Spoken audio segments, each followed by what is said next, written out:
Welcome back to the Rowdy Rick Show. It's great to have you back. On today's episode, we got more parts for the 530i. Let me give you a look. Today we got the brakes and the rotors. I also got an air filter because the car's been needing one. I got the lower radiator hose that I wasn't able to install in the last videos. I got the vacuum hose for the secondary air pump. It doesn't really need it, but I'm just doing it as a preventive maintenance. Get it out of the way.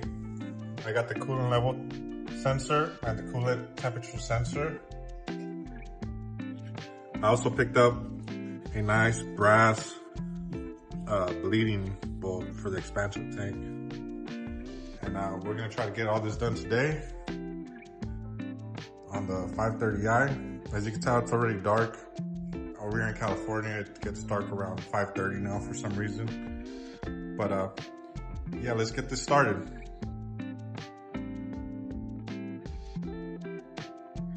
So, I'm not gonna lie to you guys. I usually leave all my tools at work because that's where I keep all my good tools. And when I come home and I'm working on cars, I have to make do with what I got, which is usually just whatever's in this Harbor Freight box, including Harbor Freight impact. I lost my 17 impact socket, so I gotta use a chrome 12 point because I'm missing 17s. See, no 17. But so far, I mean, it took the bolts off of that tire. Let's see if it'll take off the bolts on this side.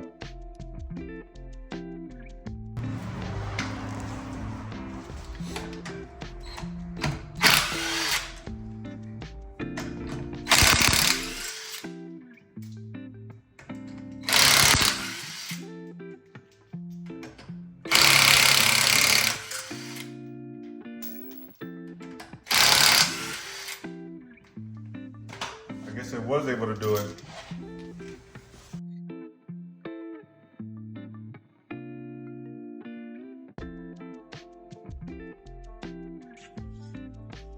Let's take a look at what we got here. Some grooved rotors, very grooved, very warped. We got a lip. You see, we got a pretty major lip right there. A lot of grooves. Pads. I guess the pads still have life in them, but I'm gonna replace them regardless. Clean up a little bit.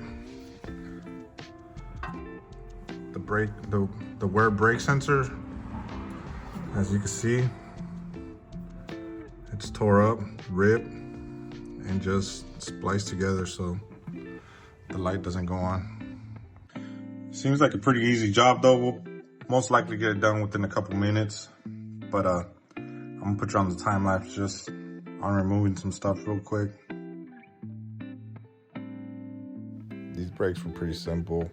Nothing to it really much. Just basic brake removal. I'm not gonna lie though, I'm pretty pissed off with FCP Euro because they did lag on a lot of parts for a lot of weeks. Like, they didn't send me the brake wear sensor, so I just had to continue without that part. But hopefully I get in contact with them and see if they send me a new one. This is for the ones that say I don't torque my wheels. I'll show you I torque my wheels. I saw a video on Nap Tuner. He's an Audi guy. He does a lot of Audi work. And he was showing the difference between torque wheels and non-torque wheels and how it affects your brakes or your rotors, I guess. How it can make the tire shift a certain way so that your rotor's rubbing on the brake pad. And those are very good demonstrations. So now I just tend to torque my wheels.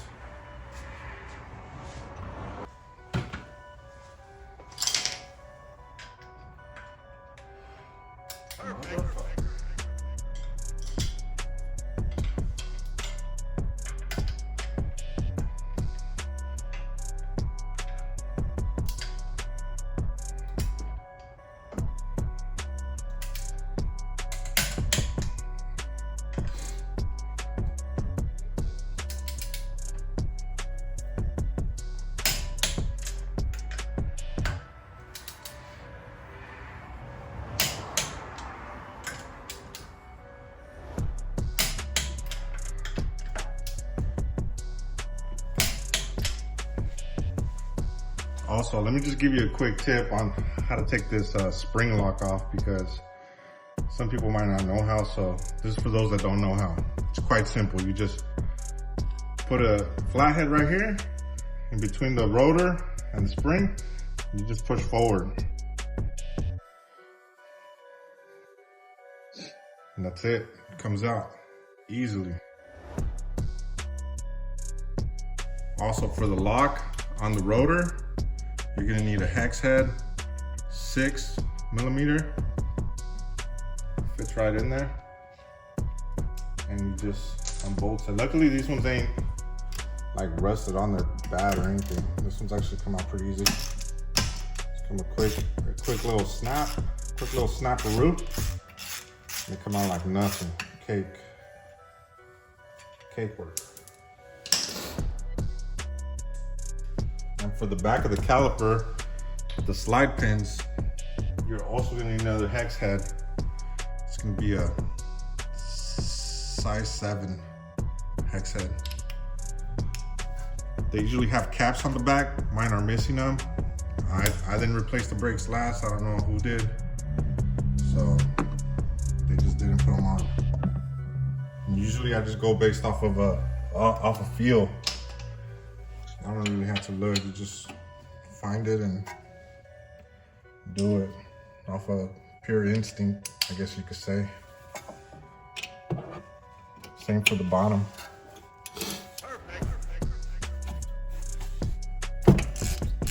Easy. All right, guys and girls, we just finished up with the front brakes. As you can see, wheels are torqued, brakes are installed. I gotta go bed them in, but I got a couple other stuff I gotta do real quick, so I think I'm gonna do that first, and then bed out the brakes and the rotors. But next is a pretty simple one. Where'd I leave it? It's the coolant level sensor, which is right here. Let me get a close-up look for you guys. See that one right there? This is the coolant level sensor. To take this out, all you do is twist it and pull down. And it comes right out. And it's just a little clip. You hit the clip right here. See, it opens up the tab. And you just pull out the sensor. That's the next one to get replaced. We'll replace it right now with the brand new one. Right here's the new one. Replace it with the new one. I don't know if it's not broken or anything like that. I'm just replacing it for preventative maintenance. I also noticed I'm a little bit low on coolant, as you can see. I'm like really low on coolant, but it might be because the car is lifted up. So once I put it down, I'll check the coolant level again and put some more coolant in there. And then after that, I don't think I'm not gonna do the lower radiator hose today, just because I don't want to drain out the coolant. The coolant's new. I gotta set that up so that I save most of the coolant I take out. That way I just put it back in, because I don't want to spend money on new coolant because it's brand new. But this is the secondary air pump valve, I guess you want to call it. I'm gonna put this on next after the coolant level sensor. And this is the new vacuum hose that goes with it, because the one that it has right now,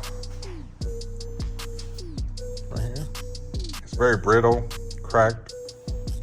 And I just want to replace it, make sure everything's good before I drive it like that. So on removing this air pump valve, it's pretty simple. You just need 10mm to remove 2 nuts, and that plastic hose that goes to the air pump, it's just a pinch and pull.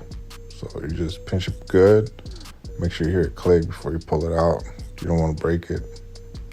Also, don't forget to take out the old gasket. The reason I removed the cabin air filter and the air duct was so I could reach the old vacuum hose that end connects to the electronic part of the air pump valve. Just make sure you reroute it the same way you took it out for best results. I think I might have to re-bleed the cooling system because when I removed that bleeder screw, the coolant seemed to come back up. So as you can see, I put a new bleeder bolt. Instead of plastic one, I put a brass one. It looks real nice.